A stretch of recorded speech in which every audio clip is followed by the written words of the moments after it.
ओम नमो भगवते वासुदेवाय नमः। संक्षिप्त महाभारत कथा वन पर्व के अंतर्गत भाग 25।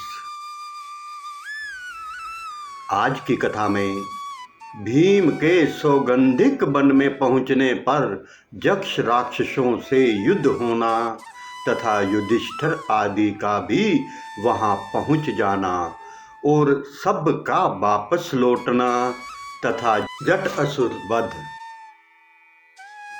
विशंपजायन जी कहते हैं, कपिवर हनुमान जी के अंतर ध्यान हो जाने पर महाबली भीमसेन उनके बताए हुए मार्ग से गंधमादन पर्वत पर बढ़ने लगे।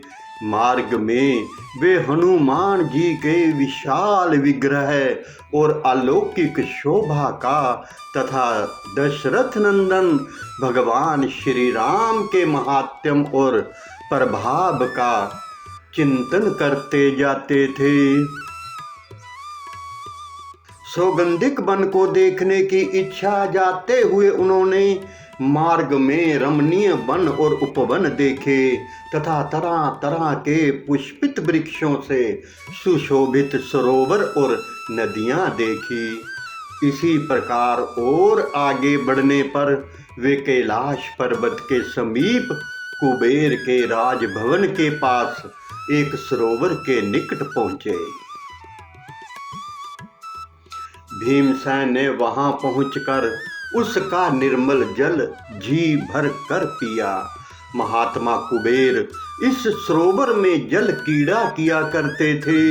उसके आसपास देवता, गंधर्व, अप्सरा और ऋषि रहते थे। उस सरोवर और सौगंधिक वन को देखकर भीमसेन बड़े प्रसन्न हुए। महाराज कुबेर की ओर से हजारों क्रोधवश नाम के राक्षस तरह तरह के शस्त्र और पहनावों से सुसज्जित हो इस स्थान की रक्षा करते थे। उन्होंने महाभाव भीम के पास जाकर उनसे पूछा, कृपया बताइए आप कौन हैं? आपका वेश तो मुनियों का सा है, परंतु आप हथियार भी लिए हुए हैं। कहिए, यहाँ आप किस उद्देश्य से आए हैं? भीमसेन ने कहा, राक्षसों, मेरा नाम भीमसेन है।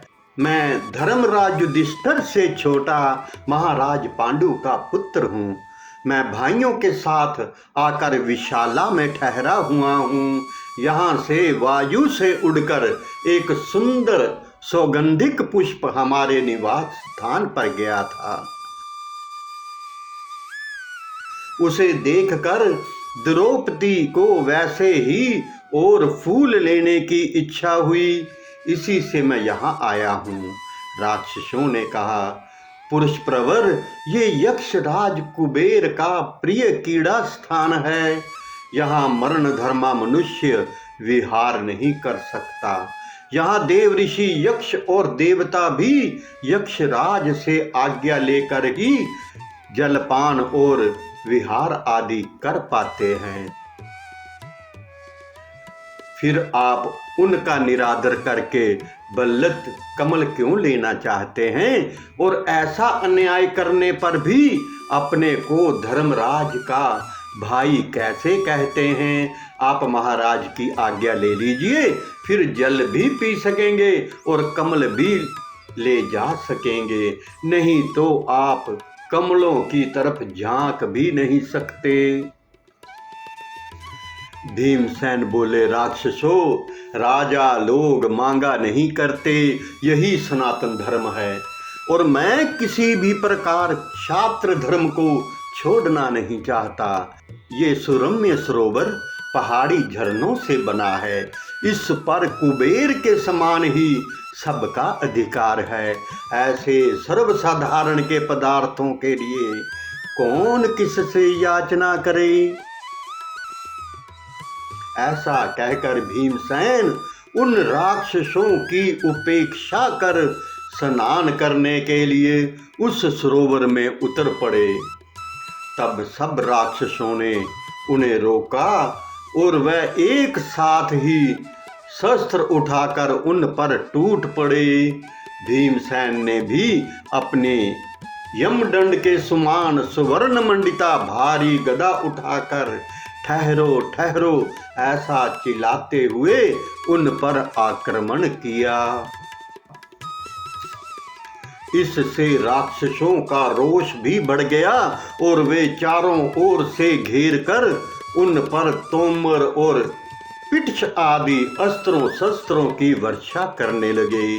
महात्मा भीम ने उनके सब वारों को विफल कर दिया और उनके शस्त्रों के खंड खंड करके सरोवर के पास ही सैकड़ों वीरों को बिछा दिया। भीमसेन की मार से पीड़ित और अचेत हुए वे क्रोधवश राक्षस रणांगन से भागे और विमानों पर चढ़कर आकाश मार्ग से कैलाश की चोटियों पर चले गए। उन्होंने यक्षराज कुबेर के पास जाकर बहुत डरते डरते युद्ध में भीमसेन के बल और पराक्रम का वर्णन किया। इधर भीम सुगंधित रम्य कमलों को बीनने लगे। राक्षसों की बात सुनकर कुबेर बड़े हंसे और बोले, मुझे इन सब बातों का पता है। द्रौपदी के लिए भीमसेन को जितने कमल चाहिए उतने ले जाए। इससे राक्षसों का क्रोध ठंडा पड़ गया और वे भीमसेन के पास आए। इधर बद्रिका आश्रम में भीमसेन के युद्ध की सूचना देने वाला बड़ा वेगवान, तीखा और धूल बरसाने वाला वायु चलने लगा। वहां बार बार बड़ी गड़गड़ाहट के साथ पृथ्वी पर उल्कापात होने लगा, जो सबके हृदय में बड़ा भय उत्पन्न कर देता था। धूल से ढक जाने के कारण सूर्य का तेज मंद पड़ गया। पृथ्वी डगमगाने लगी, दिशाएं लाल लाल हो गई, मृग और पक्षी चित्कार करने लगे। सब ओर अंधेरा ही अंधेरा छा गया। आंखों से कुछ भी नहीं सूझता था। इनके सिवा वहां और भी अनेकों भयंकर उत्पात होने लगे। ऐसी विचित्र स्थिति देखकर धर्मराज युधिष्ठिर ने कहा, पांचाली, भीम कहाँ है? मालूम होता है वह कहीं कुछ भयंकर कर्म करना चाहता है अथवा कुछ कर बैठा है, क्योंकि ये अकस्मात होने वाले उत्पात किसी महान युद्ध की सूचना दे रहे हैं। तब द्रौपदी ने कहा, राजन, वायु से उड़कर जो सौगंधिक कमल आया था वह मैंने प्रेम पूर्वक भीमसेन को भेंट करके कहा था कि यदि आपको ऐसे बहुत से फूल मिल जाएं तो आप उन्हें लेकर शीघ्र ही आ जाएं। वे महाभाव मेरा प्रिय करने के लिए उन कमलों की खोज में अवश्य पूर्वोत्तर दिशा की ओर गए हैं। द्रौपदी के ऐसा कहने पर महाराज युधिष्ठिर ने नकुल सहदेव से कहा, जिस ओर भीम गया है उसी ओर हम सबको भी शीघ्र ही साथ साथ चलना चाहिए। राक्षस लोग तो ब्राह्मणों को ले चले और भैया घटोत्कच तुम द्रौपदी को ले चलो। देखो, भीमसेन ब्रह्मवादी सिद्ध पुरुषों का कोई अपराध करे उससे पहले ही यदि हम आप लोगों के प्रभाव से पहुंच जाए तो बहुत अच्छा हो। तब घटोत्कच इत्यादि सब राक्षस जो आज्ञा ऐसा कहकर पांडवों और अनेकों ब्राह्मणों को उठाकर लोमश जी के साथ प्रसन्न चित्त से चल दिए, क्योंकि वे अपने लक्ष्य स्थान कुबेर के सरोवर को जानते थे उन्होंने शीघ्र ही जाकर एक सुंदर वन में कमल की गंध से सुवस्थित एक अत्यंत मनोहर सरोवर देखा। उसी के तीर पर उन्हें परम तेजस्वी भीमसेन दिखाई दिए और उनके पास ही अनेकों मरे हुए यक्ष भी देखे। भीमसेन को देखकर धर्मराज ने बार बार उनका उल्लंघन किया और फिर मीठी वाणी से कहा। युधिष्ठिर बोले, कुंती नंदन, तुम ये क्या कर बैठे हो? ये तो तुम्हारा साहस ही है, इससे देवताओं का भी अप्रिय हुआ ही है। यदि तुम मेरा भला चाहते हो तो ऐसा काम फिर कभी मत करना। इस प्रकार भीमसेन को समझाकर उन्होंने सौगंधिक कमल ले लिए और फिर देवताओं के समान उसी सरोवर में कीड़ा करने लगे। इतने ही में उस बगीचे के रक्षक विशालकाय यक्ष राक्षस प्रकट हो गए। उन्होंने धर्मराज, नकुल, सहदेव, महर्षि लोमश तथा दूसरे ब्राह्मणों को देखकर विनय से झुककर प्रणाम किया। धर्मराज के संतावना देने से वे कुबेर के दूत शांत हुए और कुबेर को भी पांडवों के आने की सूचना मिल गई और अर्जुन के आने की प्रतीक्षा करते हुए उन्होंने कुछ समय तक वहां गंधमादन के शिखर पर ही निवास किया। वहां रहते समय एक दिन द्रौपदी भाई और ब्राह्मणों के साथ वार्तालाप करते हुए धर्मराज युधिष्ठिर ने कहा, जहाँ पहले देवता और मुनियों ने निवास किया है, ऐसे अनेकों पवित्र और कल्याणकारी तीर्थ और मन को आनंदित करने वाले वनों के हमने दर्शन किए हैं। साथ ही जहाँ तहाँ आश्रमों में अनेकों शुभ कथाएं सुनते हुए हमने विशेषतः ब्राह्मणों के साथ तीर्थों में स्नान किया है तथा सर्वदा पुष्प और जल से देव पूजन करते रहे हैं और जैसे कंदमूल फल मिल सके हैं उनसे पितरों का भी तर्पण किया है। इस प्रकार महात्मा लोमश ने हमें क्रमशः सभी तीर्थ स्थानों के दर्शन करा दिए हैं। अब यह सिद्धों से सेवित कुबेर जी का पवित्र मंदिर है। इसमें हमारा प्रवेश कैसे होगा? जिस समय धर्मराज इस प्रकार बातचीत कर रहे थे उसी समय उन्हें आकाशवाणी सुनाई दी, अब तुम यहाँ से आगे नहीं जा सकते, ये मार्ग बहुत दुर्गम है, इसलिए कुबेर के आश्रम से आगे ना बढ़कर तुम जिस मार्ग से आए हो उसी से श्री नर नारायण के स्थान बद्रिका आश्रम को लौट जाओ।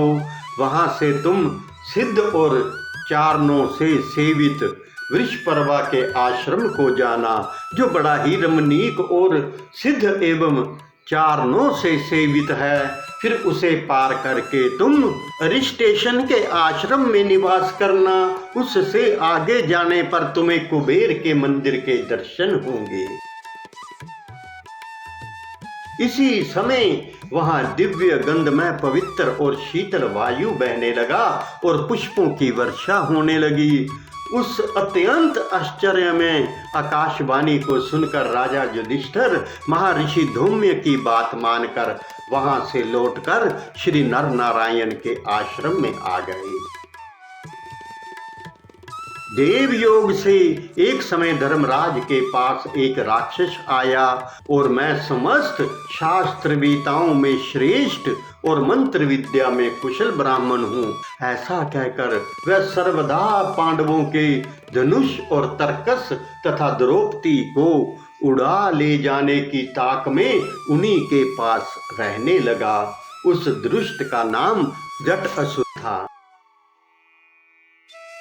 राजन, एक समय भीमसेन वन में गए हुए थे, तभी लोमश आदि महर्षिगण स्नान करने चले गए थे। उस समय जटासुर भयानक रूप धारण कर तीनों पांडव, द्रौपदी और सारे शस्त्रों को उठाकर ले चला। उनमें से सहदेव किसी प्रकार पराक्रम करके छूट गए।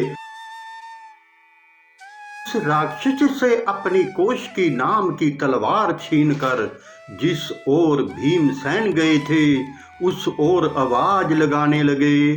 फिर जिन्हें राक्षस हरे लिए जाता था उन धर्मराज युधिष्ठिर ने उससे कहा, रे मूर्ख, इस प्रकार चोरी करने से तो तेरे धर्म का नाश होता है, तू इसका कुछ भी विचार नहीं करता।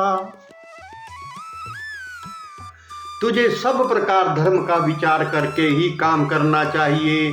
प्रामाणिक पुरुषों को, गुरु, ब्राह्मण, मित्र और विश्वास करने वालों से तथा जिनका अन्न खाया हो और जिन्होंने आश्रय दिया हो उनसे द्रोह नहीं करना चाहिए। तू हमारे यहाँ बड़े सम्मान से सुखपूर्वक रहा है। अरे दुर्बुद्धे, हमारा अन्न खाकर तू हमें ही कैसे हरना चाहता है? इस प्रकार तो तेरा आचार, आयु और बुद्धि सभी निष्फल हो गए, अब वृथा मरना चाहता है। अरे राक्षस, आज तूने इस मानवी का स्पर्श क्या किया है? मानो घड़े में रखे हुए विष को ही हिलाकर पिया है। ऐसा कहकर युधिष्ठिर उसके लिए भारी हो गए। उनके भार से दबकर उसकी गति उतनी तेज नहीं रही। तब धर्मराज ने नकुल और द्रौपदी से कहा, तुम इस मूढ़ राक्षस से डरो मत, मैंने इसकी गति को कुंठित कर दिया है। यहाँ से थोड़ी ही दूर महाबाहु भीमसेन होगा, बस वह आता ही होगा। फिर इस राक्षस का कहीं नाम निशान भी नहीं रहेगा। तदंतर उस मूढ़ बुद्धि राक्षस को देखकर सहदेव ने धर्मराज युधिष्ठिर से कहा, राजन, ये देश और काल ऐसा है कि हम इससे युद्ध करें। यदि इस युद्ध में इसे मार डालें तो विजय पाएंगे और यदि हम ही मारे गए तो सद्गति प्राप्त करेंगे। फिर उन्होंने राक्षस को ललकारते हुए कहा, अरे राक्षस, जरा खड़ा रह, यहाँ तो तू मुझे मारकर द्रौपदी को ले जाना, नहीं तो अभी मेरे हाथ से मारा जाकर यहाँ शयन करेगा।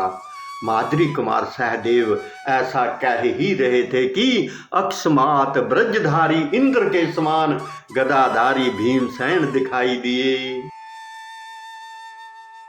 उन्होंने देखा कि राक्षस उनके भाइयों और द्रौपदी को लिए जाता है। ये देखकर वह क्रोध से भर गए और उस राक्षस से बोले, करते समय पहचान लिया था, किंतु तू हमारे यहाँ ब्राह्मण वेश में रहता था, इसलिए मैं तुझे कैसे मारता।